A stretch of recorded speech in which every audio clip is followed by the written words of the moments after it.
Hello everyone, কেমন আছেন সবাই? আশা করি সকলেই ভালো আছেন। আপনার দোয়ায় আমি ভালো আছি। তো আজকে আপনার সাথে আমি আলোচনা করব iQOO Z10X নতুন ফোনটি নিয়ে। তো অবশ্যই সম্পূর্ণ ভিডিওটি দেখুন, আমাদের পাশে থাকুন।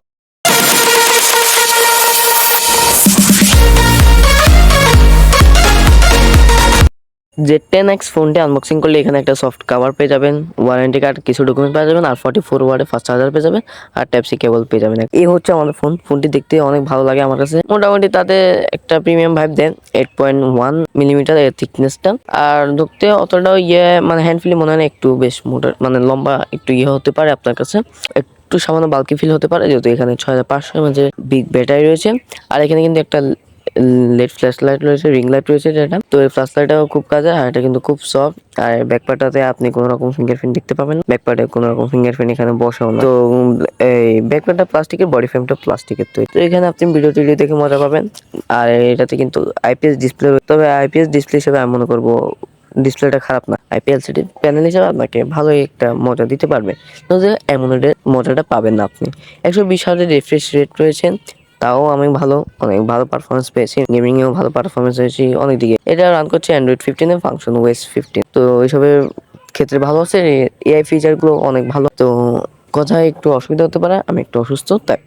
তো ডিসপ্লেটা চিন বেজেলটা আরো অনেকটাই ন্যারো রাখা দরকার ছিল। এই বর্তমান বাজেটে 2025 সালে এসে আমরা আরো অনেক চিন বেজেবল ন্যারো ডিসপ্লে গুলো দেখতে পাই। এটা লো চিনটা বেশ মোটা, অনেকটাই মোটা। পাঁচল কাটাটা আর একটু ছোট হলে ভালো হতো, তবে পাঁচল কাটাটা তো দিছি। তো out of the box Android 15 এই ফোনটি রান করছে, তার কারণে আমি মনে করি ভালো আছে, যেহেতু out of the box Android 15 আছে। তো ওগুলো নিয়ে সমস্যা নেই, ওইসব দিক দিয়ে ঠিক আছে। রিং লাইটটাও বেশ ভালো লাগে দেখতে, আর এর এক্সপিরিয়েন্স মোটামুটি ভালো। তো ফাংশন 15 কেমন আপনারা সকলেই জানেন, মোটামুটি ভালো একটা ফিল দেয়, কোনো ল্যাগ ট্যাগের ইস্যু পাওয়া যায় না এটাতে। তো ওইসব দিক দিয়ে ঠিক আছে। তারপরে 2 বছরের মেজর আপডেট পেয়ে যাবেন হয়তো।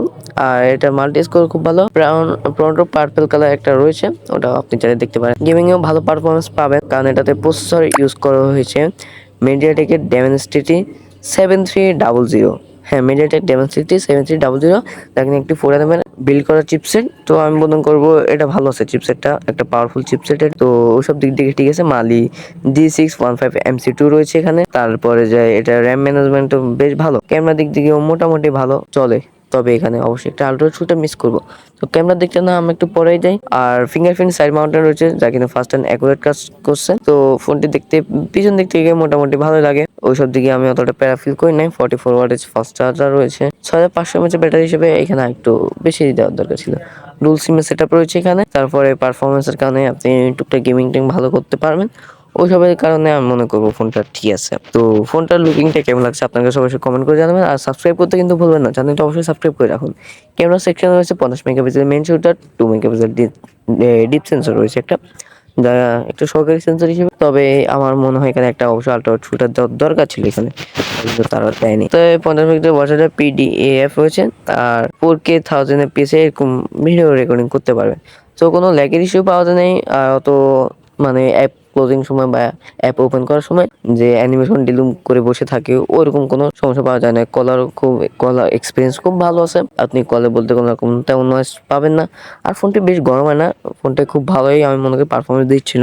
এখানে চার্জিং সিস্টেম এগুলো ভালোই আসলো, ফোনটা বেশি হিট জেনারেট করে না, যেহেতু 6500 mAh ব্যাটারি রয়েছে এখানে, সাথে প্রসেসরটাও ভালো, 4 nm একটি বিল্ড করা চিপসেট। তো এই কারণে ফোনটা বেশ ভালো। তো ফোনটি কেমন লাগছে আপনার কাছে অবশ্যই জানাবেন। আর এখানে হ্যাঁ, এখানে কিন্তু আরো অনেক রয়েছে। র্যাম ম্যানেজমেন্টটা হচ্ছে 6 128 GB দাম রাখা হচ্ছে 22,000 টাকা, আর 8 128 GB দাম রাখা হচ্ছে 25,000 টাকা। আসলে এর দামটা একটু কমবে। তারপরে এর পিপিআই যেমন কি রয়েছে, আমি এর পিপিআই নিয়ে বলি আপনাদেরকে। এর পিপিআই আছে 393। পিপিআই মোটামুটি ভালো, পিপিআইটা চলতে। আর 1500 নিটস ব্রাইটনেস রয়েছে, যা খুব ভালো একটা পারফরমেন্স দিতে পারে, মানে আউটডোর ইনডোর জন্য আপনি কাজ করে সুবিধা পাবেন। তো এই ছিল ফোনটি। তারপরে এতে কিন্তু ফিঙ্গারপ্রিন্টও ফাস্ট কাজ করছে, 5G নেটওয়ার্কের সাপোর্ট রয়েছে এখানে। তারপরে যেহেতু এটা একটা আইপিএস ডিসপ্লে, ডিসপ্লে সাইজটাই তো বলা হয়নি। ডিসপ্লে সাইজটা যদি বলি তাহলে হবে এটা 6.72 ইঞ্চ, তাই না? মোটামুটি ভালোই, এর সাইজটা পারফেক্ট একটা সাইজ। যদি একটু লম্বা মনে হতে পারে, তবে wifi network connection, data connection ওইসবে কোনো প্যারা ক্ষেত্রে হয়নি, ওইসব ক্ষেত্রে আমি মনে করি ঠিক আছে। ফোনটিতে সেকেন্ড ন্যাশনাল মাইকটা আছে, পোর্টস বাটন সব কিছু থাকছে না, 3.5 মিনিটের হেডফোন জ্যাকটা। আর এখানে কিন্তু আপনি স্টিরিও স্পিকারের সাপোর্টটা পাচ্ছেন না। তবে হ্যাঁ, যে স্পিকারটা রয়েছে অনেক লাউড স্পিকার দেয়, অনেক লাউডলি সাউন্ড দেয়, আপনাকে কোনো রকম ঘাটতি পাওয়া যাবে না। তবে ওই যে স্টিরিও স্পিকার মডেলটা পাবেন আপনি। তো ফোনটি আপনার কাছে কেমন লাগলো অবশ্যই কিন্তু কমেন্ট করে জানাবেন, আর ভিডিওটি লাইক দিতে ভুলবেন না, আর অবশ্যই কিন্তু চ্যানেলটি সাবস্ক্রাইব করে আমাদের পাশে থাকুন, আমাদের পরবর্তী ভিডিওর জন্য অপেক্ষা করুন। তো ধন্যবাদ সবাইকে।